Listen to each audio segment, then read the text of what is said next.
Allez, 1, 2, 3. C'est une vague que les hôpitaux prennent de plein fouet. C'est une crise exceptionnelle à laquelle les hôpitaux n'ont jamais eu à faire face. Le temps s'est un peu arrêté. On a été sur la brèche 24 heures sur 24, 7 jours sur 7 pendant des mois et des mois.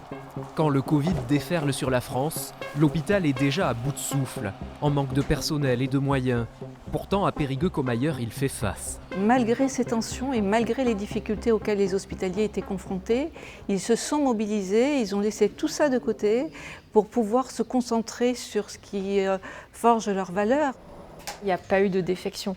C'est-à-dire que malgré l'inquiétude de faire face à une maladie émergente qu'on savait potentiellement grave, dont on sait pertinemment qu'elle a malheureusement emporté certains collègues, tout le monde s'est mobilisé.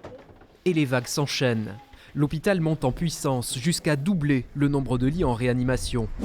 À quelques pas, l'hôpital privé prend lui aussi sa part. On a obtenu l'autorisation de réanimation dérogatoire pour pouvoir hospitaliser des gens dans de bonnes conditions, mais des gens lourds pour le coup.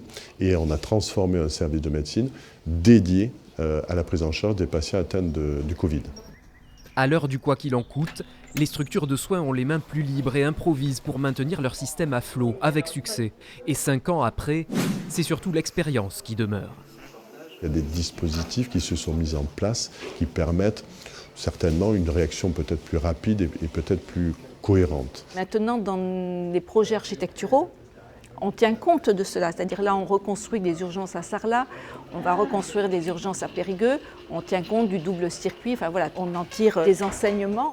Tirer des leçons et se tenir prêt face au risque d'une nouvelle épidémie que plus personne n'oserait écarter.